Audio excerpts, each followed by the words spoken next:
Welcome to Model Horse Tack School. My name is Carrie, and today we're going to do the Pony Express saddle. So first of all, pin into the lining according to the pattern holes. Do that on both sides.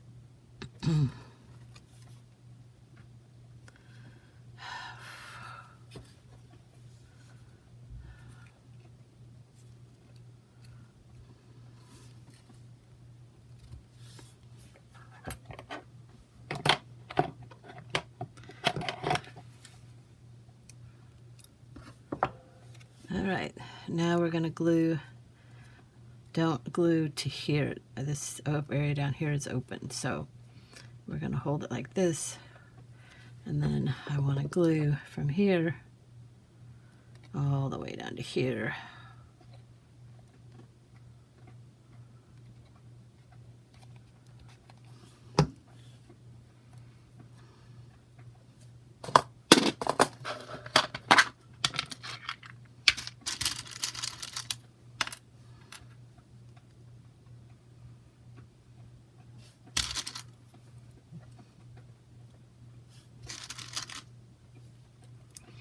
Make sure the edges are flush here. If you're squeezing out glue, you're doing a good job with clamping it.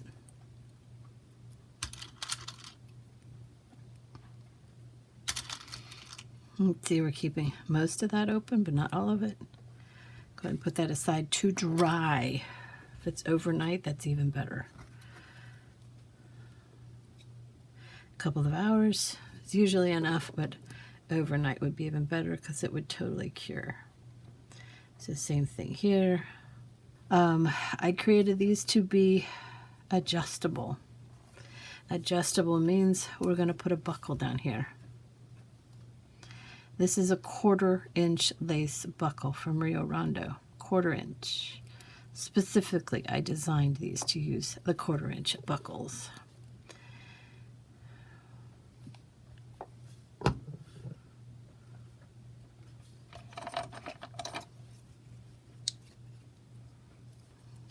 So let's say you don't want to use the buckle, so what you could do is you go ahead and get your stirrup on there, bring it up to wherever you want it, and just go ahead and glue this to the back, just part of it, and you can get rid of the rest. And then you could take this part here, again, if you don't want adjustable, and you slip it through the slot, whatever it is you want for length, and then go ahead and just glue it to the back and trim off whatever you don't need. So once you have your stirrups on here, right, and you've buckled this up, now you have a bunch of stuff here. This is the keeper that goes around and it keeps everything together. Usually there's a maker's mark tooled in there. These days there is. I think these are clean looking. So what I do is I'll go ahead and put a buckle. You don't have to put a buckle. You could just glue it. You know, just wrap it around and glue it to itself. Make sure it's loose. So you would glue this part to that part so that it moves loosely. I prefer to put a buckle. I'm going for, you know, live, so I want to put in as many little details as I can. That will make it look like a real saddle, like a real horse would have worn it. Okay, next day, it's nice and dry. So now we're going to take the spacers and wrap those around the pins. As far as pins, you can use them in whatever length you have. I have some longer ones for this, and then I have shorter ones for when I do like buckle tongues and stuff. But it's really whatever you have. I find sometimes longer is just easier to manipulate than the smaller ones. So this is under a lot of tension, so I'm trying to, I just want to hold it All right, so pull back the outer piece and then push the needle through the hole that you made when you were cutting out the pattern, like that. And then take your pliers and I usually go up. You want it snug. That's the spacer piece here, so you can make it nice and snug. All right, the closer to 90 it is, the better. It's not quite 90. And then I pull it down and I'm going to cut it right about there.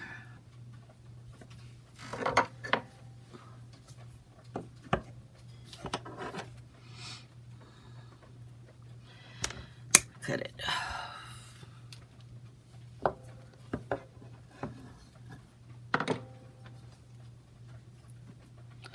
And then bring it down.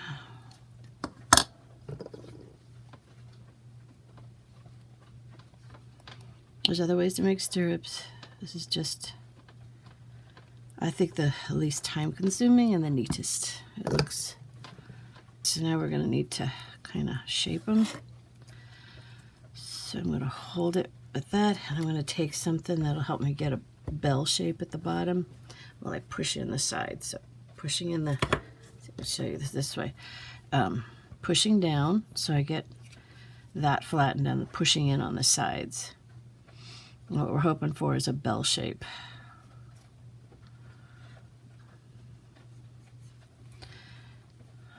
Something like that.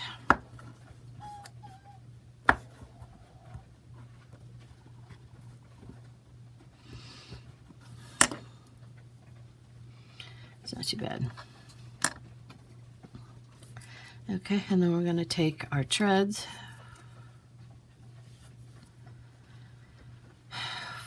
So there's a couple ways to do this. The easiest one is to glue it. But the most important thing is to figure out the actual length. And that'll be determined by the thickness of your tooling leather. So I think that's about right.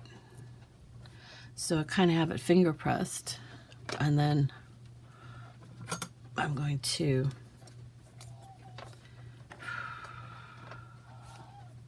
cut along the finger press.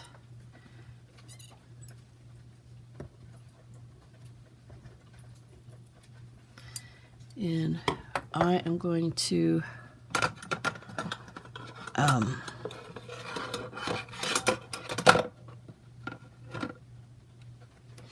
using my hole maker. You can get this at Tandy Leather. And I'm going to make 4 holes. Yep.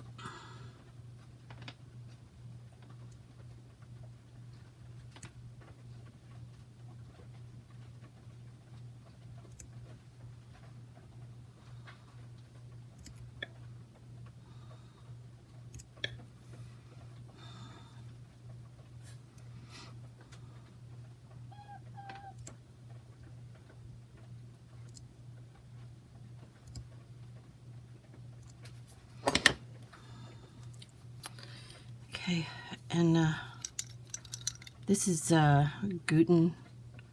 Gutermann, and it's a really thick thread. It's a cord. Cord is multiple strands. Thread is single. So cord would be like 3 strands of thread, wound together. And so, I mean, I haven't shown this detail before, but if I'm shooting for something that's, live show quality, this little detail could make a difference. So we're going to go up and around, and then through the next hole. And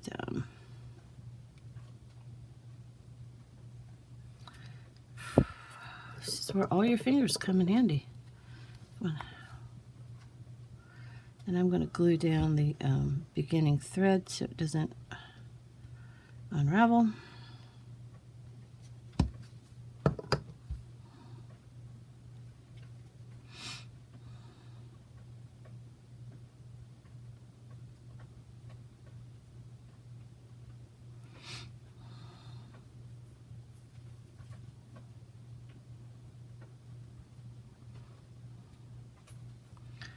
And you don't pull it real tight.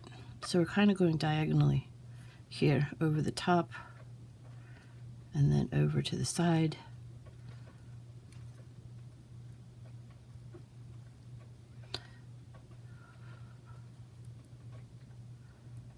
Like that.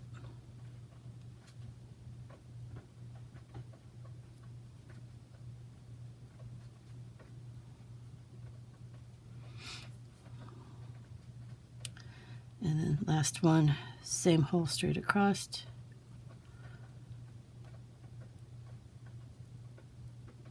Like that. And then there you go.